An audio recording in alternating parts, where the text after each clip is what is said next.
दोस्तों कुछ technical issue के चलते जो आपका जो सेट है, सेट नंबर 4, वो है जो 2 खंड में है जो आ रहा है। ठीक है, तो उसके लिए मैं खेद व्यक्त करता हूँ। और चलिए क्वेश्चन हम लोग जो पिछले बार में हम लोग क्वेश्चन 8 तक कर लिए थे सेट 4 में, उसी कड़ी में हम लोग आगे देखते हैं क्वेश्चन नंबर 9 को।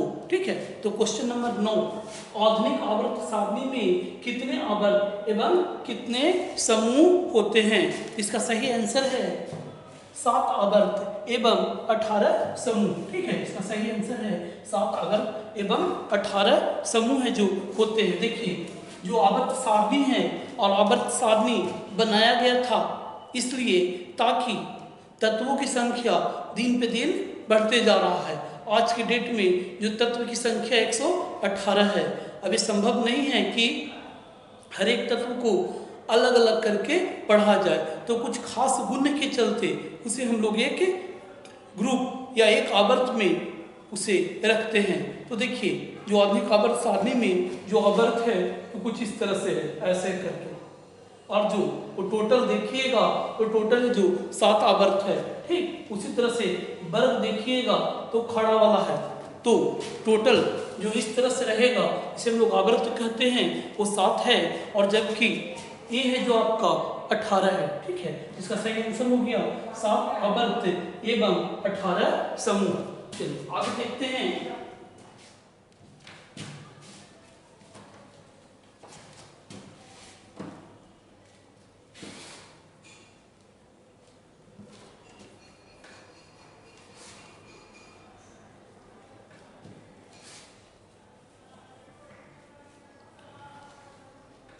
चलिए क्वेश्चन नंबर 10, स्वैच्छिक मांसपेशियां। क्वेश्चन नंबर 10 है स्वैच्छिक स्वैच्छिक स्वैच्छिक मांसपेशियां या मांसपेशी निम्न में से कौन है? कौन है? ठीक है, इसका आंसर क्या होगा? पहला ऑप्शन है जिगर, दूसरा ऑप्शन है बी फेफड़ा, लंग्स इसे बोला जाता है, और जिगर को लीवर कहा जाता है। तीसरा है हृदय, इसे हार्ट बोला जाता है, और चौथा है हार्ट। स्वैच्छिक मांसपेशियां, देखिए मांसपेशियां 2 तरह के होते हैं। ठीक है, शरीर में, और शरीर में लगभग 600 हम लोग का शरीर में जो मांसपेशियां हैं, ये हाथ जो हम उठा रहे हैं या नीचे डाउन कर रहे हैं, ये मांसपेशियां ही की मदद से, क्योंकि मांसपेशियां खींच सकता है एवं सिकुड़ा सकता है। ठीक है, तो मांसपेशियां दो प्रकार के होते हैं।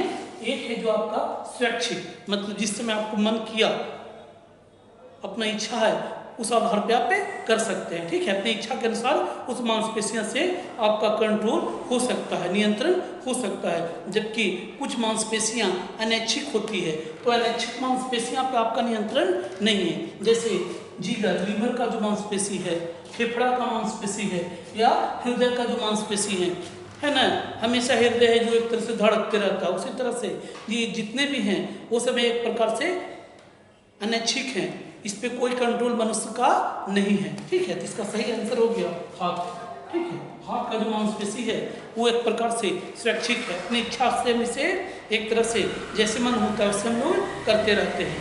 चलिए आगे देखते हैं।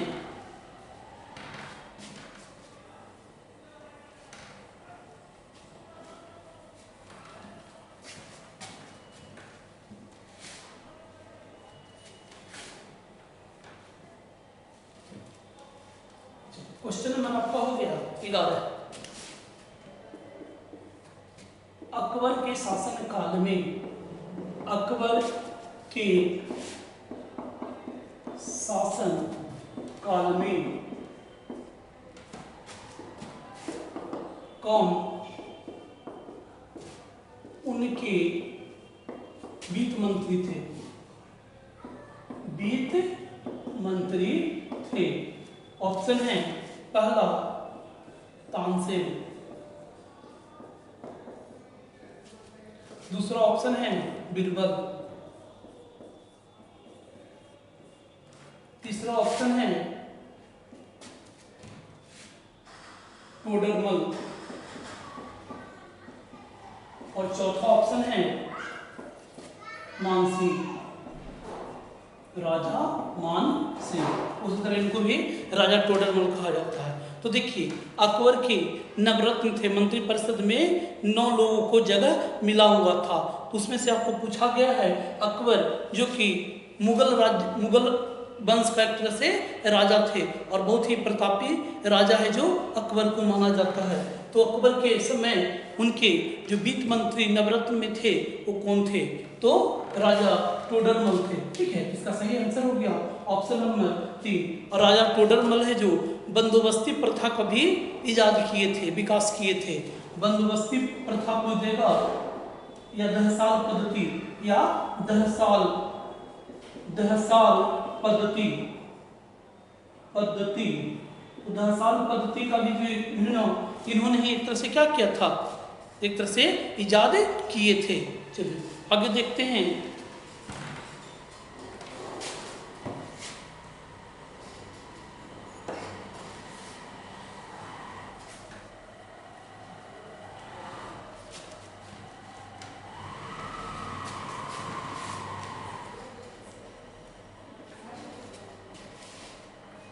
अगला क्वेश्चन है हम लोग का क्वेश्चन क्रमांक 12 और इसमें आपसे पूछा गया है कि निम्न में से कौन है जो 5वां वेद है। क्वेश्चन नंबर 12, निम्न में से कौन 5वां वेद है? वेद है। ऑप्शन है ऋग्वेद। दूसरा ऑप्शन है रामायण। तीसरा ऑप्शन है गीता। चौथा ऑप्शन है आपका महाभारत। ठीक है, ऐसा क्वेश्चन भी पूछा जाता है। देखिए दोस्तों, वेद है जो 4 ही हैं, ऋग्वेद, यजुर्वेद, सामवेद एवं अर्थवेद। तो 5वां वेद ऐसे हम लोग इसी तरह से संज्ञा दे दी, उपाधि दे दी है। तो 5वां जो हम लोग वेद बोलते हैं वो महाभारत को बोलते हैं। ठीक है, महाभारत को 5वां वेद है जो कहा जाता है। और महाभारत को सबसे बड़ा काव्य, यदि एग्जाम में पूछा जाता भी है कि सबसे बड़ा महाकाव्य किस ग्रंथ को कहा जाता है, तो किसे कहा जाता है? महाभारत को कहा जाता है। और साथ ही साथ महाभारत को 5वां वेद भी कहा जाता है। इसका आंसर है यही हो गया। कुछ क्वेश्चन ऐसे होते हैं कि यदि एक बार आपकी नज़र पे आ गया तो कभी भूल नहीं सकते हैं। ठीक है, चलिए आगे देखते हैं।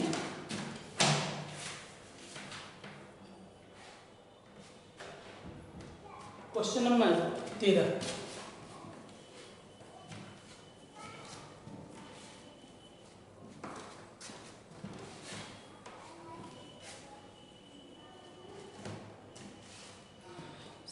सिनेमा के क्षेत्र में। क्वेश्चन नंबर 13,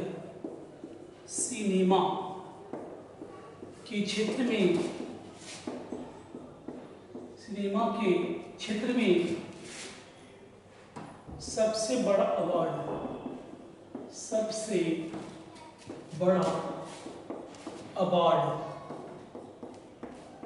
ऑस्कर कौन सा देश देता है? कौन सा देश देता है? तो चलिए आपका ऑप्शन है चीन, फ्रांस, तीसरा ऑप्शन है अमेरिका और चौथा ऑप्शन है इटली। चौथा आपका हो गया इटली।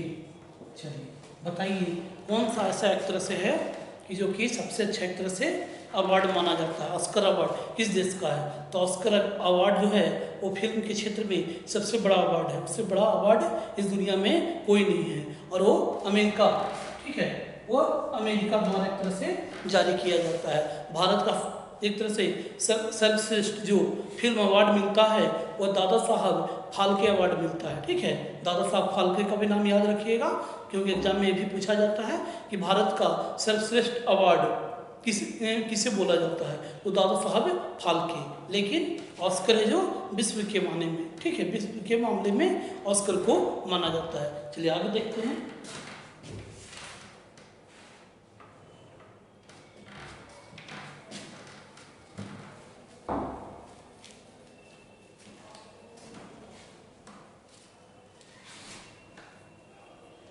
Question number 14।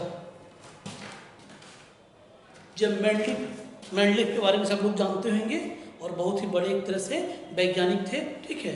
तो जब मेंडलीफ अपना काम, क्वेश्चन नंबर 14, जब मेंडलीफ अपना काम कर रहे थे उस समय तत्वों की संख्या कितना थी?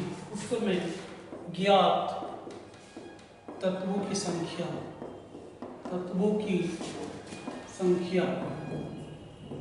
ठीक है, इस तरह से है।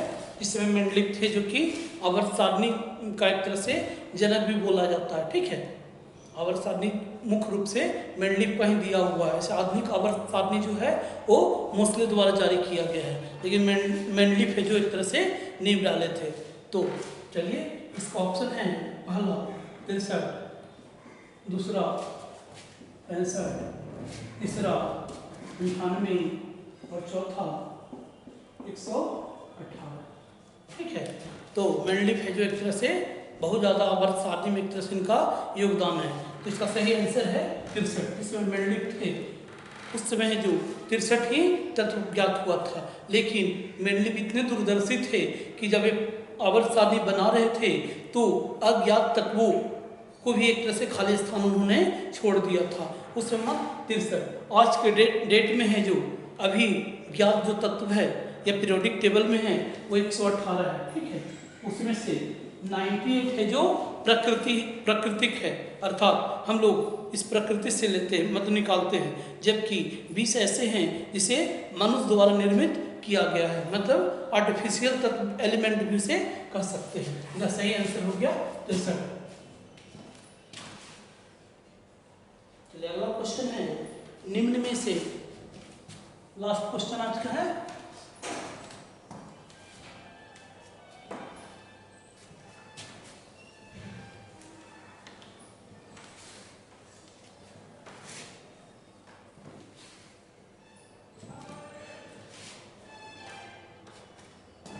क्वेश्चन नंबर 15, निम्न में से कौन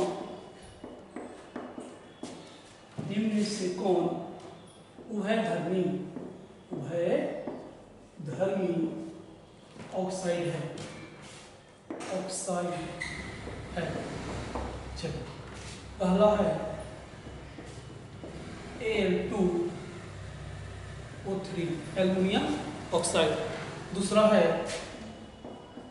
CuO क्यूप्रक ऑक्साइड या कॉपर ऑक्साइड, तीसरा है CO2 कार्बन डाइऑक्साइड और चौथा है SO2 सल्फर डाइऑक्साइड। इसका सही आंसर है एल्युमिनियम ऑक्साइड, ठीक है। ऐसे भी आपको याद रखना होगा एल्युमिनियम, जिंक और प्लम्बम सीसा, ये 3 ऐसे ऑक्साइड हैं जो कि उभयधर्मी हैं, अर्थात इसका जो नेचर है क्षारीय भी होता है और अम्लीय भी होता है, ठीक है। ऐसे खास करके जितने भी धातु होते हैं वो क्षारीय प्रवृत्ति के होते हैं। जो ऑक्साइड बनाएंगे वो क्षारीय बनाते हैं, ठीक है। फिर भी ये 3 ऐसा धातु है, एल्युमिनियम, जिंक और प्लम्बम सीसा, ये 3 ऐसे एक तरह से धातु हैं जिसका एक तरह से ऑक्साइड है जो अम्लीय भी बनाया जाता है और क्षारीय भी बनाया जाता है। जब दोनों तरह का एक तरह से ऑक्साइड बनाया जाता है, इसी कारण इसे उभयधर्मी, ठीक है, उभयधर्मी कहा जाता है। थैंक यू दोस्तों, फिर मिलते हैं सेट नंबर 5 में। धन्यवाद।